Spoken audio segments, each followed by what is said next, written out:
Hi అండి. అందరికీ నమస్కారం. Welcome to my channel. ఈ వీడియోలో ఏపీ ప్రభుత్వ ఉద్యోగ పెన్షనర్ల పీఆర్సీ, డీఏ, ఐఆర్ పెండింగ్ బిల్లులపై అసెంబ్లీలో కీలక ప్రకటన.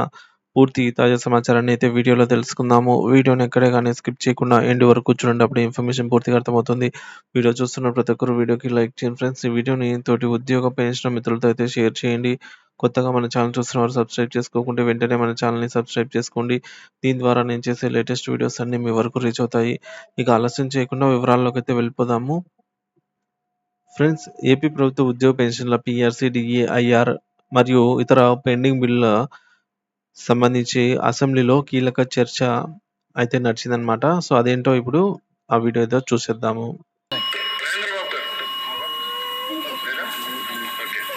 గోపిమూర్తి గారు పేరు రేంద్రబాబు గారు లేకపోతే గోపిమూర్తి గారు. అధ్యక్ష ధన్యవాదాలు. అధ్యక్ష దయచేసి టైం మాకు ఓకే అధ్యక్ష, స్పీడ్గానే చెప్తాను. బడ్జెట్కి సంబంధించి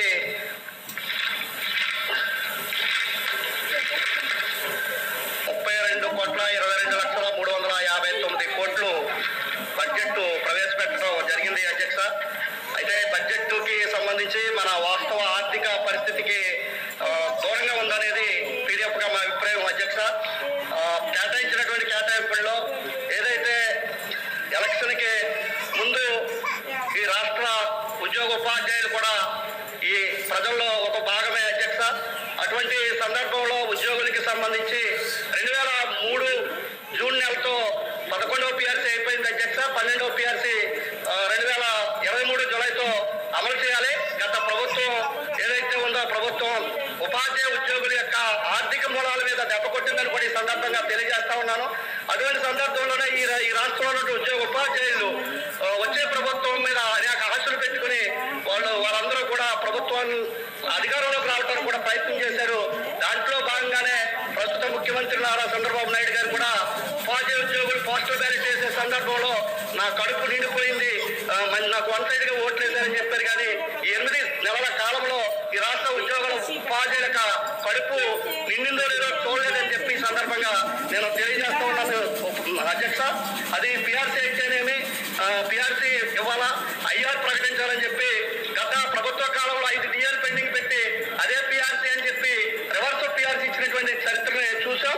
కానీ అదే కొనసాగిస్తున్నట్టు కూడా కనబడుతుంది. డిఏలు పెండింగ్ ఉన్నటువంటి ఉంది. పోలీసులకి సంబంధించి కూడా టీఏలు ఇవ్వలేదు. సరెండర్ లీవ్లకి సంబంధించి 4 పెండింగ్ ఉంటే ఒకటి ఇచ్చి చేతులు తుడుచుకున్నటువంటి పరిస్థితి ఉంది.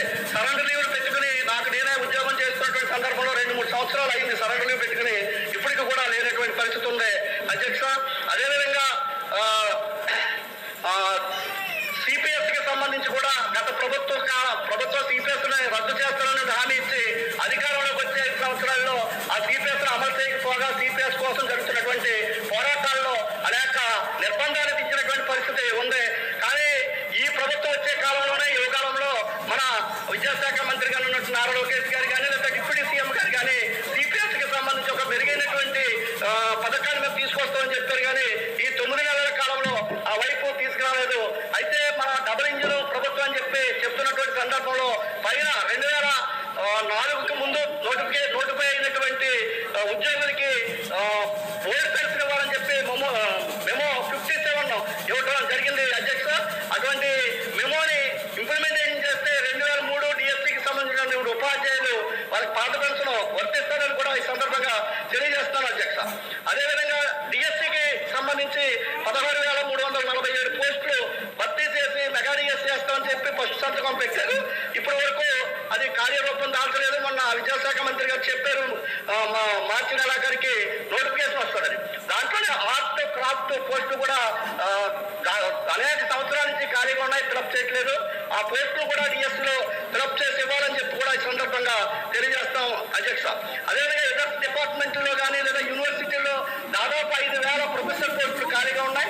ఆ పోస్టులు భర్తీ చేయాలని చెప్పి అదేవిధంగా ఉన్నత పాఠశాలలో ఎడ్యుకేషన్ పాలసీ యాక్ట్లో భాగంగా ప్రశ్నలు తీసుకొచ్చారు. ఆ విధంగా తీసుకురావడం వల్ల జిల్లా పరిషత్ ఉపాధ్యాయులకి అది పీజీటీ ప్రమోషన్ అవకాశం వచ్చింది. ఇప్పుడు ఉండిస్తారా తీసేస్తారని చెప్పి పత్రికలు వస్తున్నాయి. అట్లా యథాతథంగా కొనసాగించాలని చెప్పి కూడా ఈ ఈ సందర్భంగా తెలియజేస్తూ ఉన్నాం అధ్యక్ష. విద్యారంగానికి సంబంధించి 31,805 కోట్లు పాఠశాల విద్యారంగానికి కేటాయించారు అధ్యక్ష. గత బడ్జెట్ లో అది 10.15% ఉంటే ఈ బడ్జెట్ లో 9.86% గా ఉంది అధ్యక్ష. అంటే అంకెల రూపంలో చూస్తే కొంచెం ఎక్కువగా కనపడుతున్నప్పటికీ కూడా పర్సెంటేజ్ రూపంలో ఇది తక్కువగా కనపడుతున్నటువంటి పరిస్థితి ఉంది అధ్యక్ష. అటువంటి బడ్జెట్ కి సంబంధించి ఏదైతే విద్యారంగానికి మన పాఠశాలలో విద్యారంగానికి అనుగుణంగా లేదనేది, తక్కువ కేటాయించారనేది కూడా ఈ సందర్భంగా తెలియజేస్తా ఉన్నా అధ్యక్ష. డిఎస్సి పేరుకి 16,345 పోస్టులు ఫిలప్ చేస్తామని చెప్పి హామీ ఇచ్చారు. గత ప్రభుత్వ కాలంలో 117 జీవో వల్ల ఈ రాష్ట్రంలో దాదాపు 60,000 పోస్టులు ఖాళీగా ఉన్న పోస్టులు కానీ లేదా సర్ప్లస్ పోస్టులు కానీ రావడం జరిగింది. ఇప్పుడు 117 రద్దు చేస్తానన్నటువంటి ప్రభుత్వం ఈ రోజున మరలా వేరే రూపంలో కింద జరుగుతున్నట్టు విద్యాశాఖ మంత్రి గారు అటువంటి జరగదని చెప్తా ఉన్నారు. కానీ ఈ రోజున ప్రాథమిక పాఠశాలను మెర్జింగ్ చేయడం వల్ల చేసే ప్రయత్నాలు విద్యాశాఖ అధికారులు, రాష్ట్ర విద్యాశాఖ అధికారులు కింద చేస్తా ఉన్నారు. ఆ విధంగా వేలాది పోస్టులు రద్దయిపోయే పరిస్థితి కూడా కనబడతా ఉంది. కాబట్టి అటువంటి విద్యా సంస్కరణని ఇమీడియట్ గా వాళ్ళు నిలుపుదల చేస్తేనే ఈ పోస్టులు ఫిలప్ చేయడానికి, మరిన్ని పోస్టులు ఇవ్వడానికి కూడా ఉంటుందని కూడా ఈ సందర్భంగా తెలియజేస్తా ఉన్నా అధ్యక్ష. అదేవిధంగా నాడు నేడు పేరు చెప్పి ఇప్పటికే 50 నుంచి 90% పూర్తయినటువంటి బిల్డింగ్లు ఆ విధంగానే ఉండుకొని ఒక 10%, 20% కనుక కేటాయిస్తే అవి ఉపయోగంలోకి వస్తాయని కూడా ఈ సందర్భంగా తెలియజేస్తున్నాం అధ్యక్ష. అదేవిధంగా పేజీ నెంబర్ 14 బడ్జెట్ బుక్ లో ఎస్సీ ఎస్టీ విద్యార్థులకు సంబంధించి ప్రస్తావన చేశారు అధ్యక్ష. ఈ ఎస్సీ ఎస్టీ విద్యార్థులకు సంబంధించి ఆశ్రయ పాఠశాలలో ఏఎన్ఎం పోస్టులు కానీ లేదా రెగ్యులర్ వార్డెన్ పోస్టులు కానీ కేర్ టేకర్ కానీ లేకపోవడం వల్ల అదనపు భారం ఉపాధ్యాయుల మీద పడి ఆ ఉపాధ్యాయులు పనిభారం పడటం వల్ల బోధన సామర్థ్యం తగ్గడమే కాకుండా అంతేకాని వారికి పనిభారం కూడా పెడుతున్నటువంటి పరిస్థితి ఉంది. కాబట్టి కేర్ టేకర్ నియమించడానికి కానీ ఏఎన్ఎంలో అలాగే రెగ్యులర్ వార్డెన్లు కూడా నియమించాలని చెప్పి, అలాగే ఆ విద్యార్థులకి మెడికల్ గా ఉపయోగపడాలని మెడికల్ ఫండ్ ని ఏర్పాటు చేయాలని చెప్పి కూడా నేను తెలియజేస్తున్నాను అధ్యక్ష. దాంతో పాటు ఏదైతే కాంట్రాక్ట్ పార్ట్ టైమ్స్ సిబ్బందికి సంబంధించి కూడా ఈ రోజున వాళ్ళకి సంబంధించి చాలా తక్కువ జీతాలతో మొన్న ట్రైబల్ వెల్ఫేర్ స్కూల్స్ లో కాంట్రాక్ట్ ఉపాధ్యాయులు దాదాపు 40 రోజులు సమ్మె చేశారు. వాళ్ళ జీతాలు 15,000, 12,000తో ఉన్నటువంటిది. అంటే 15,000, 12,000తో వారి కుటుంబాలు ఏ విధంగా ఉంటాయని ఒకసారి అర్థం చేసుకోవాలా. ఈ బడ్జెట్ లో కేటాయించాలని కూడా తెలియజేస్తా ఉన్నాను అధ్యక్ష. అంతేగాని కాంట్రాక్ట్ లెక్చర్ సంబంధించి గత ప్రభుత్వం జీవో నెంబర్ 114 తీసుకొచ్చింది. కానీ రెగ్యులరైజ్ చేస్తారని చెప్పి ఎలక్షన్ కోడ్ వాళ్ళని నిలుపుదల చేయండి, వాళ్ళు రెగ్యులర్ చేయాలి. అంతేకాదు అధ్యక్ష, జూనియర్ కాలేజ్, డిగ్రీ కాలేజీలో ఈ రోజు గెస్ట్ లెక్చరర్స్ పేరు చెప్పి తక్కువ జీతాలతో 28,000 లేదా 18,000 జీతాలతో పనిచేస్తా ఉన్నారు. వాళ్ళు కన్సల్టెంట్ ఈ బడ్జెట్ లో కేటాయించే విధంగా చర్యలు తీసుకోవాలని అధ్యక్ష. ఎయిడెడ్ కళాశాలలో, ఎయిడెడ్ కాలేజీల్లో అనాథైట్ సిబ్బంది కూడా తక్కువ బడ్జెట్లకు సంబంధించి ఆర్థిక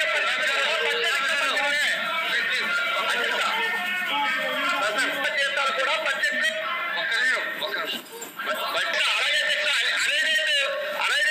ఎయిడెడ్ కాలేజీల్లో అనాథైట్ సిబ్బందికి చాలా తక్కువ జీతాలు ఉన్నాయి. వాళ్ళు రెగ్యులర్ దాదాపు 20 నుంచి 30 సంవత్సరాలు సర్వీస్ చేశారు. వాళ్ళు రెగ్యులర్ చేసి వాళ్ళకి పూర్తి జీతాలు ఇవ్వాల్సినటువంటి అవసరం కూడా ఉంది అధ్యక్ష గారు. నేను మీ స్పీచ్ డిస్ప్యూట్ చేయడం కాదు, కానీ కొంచెం బడ్జెట్ కూడా తెచ్చి బడ్జెట్ సంబంధించి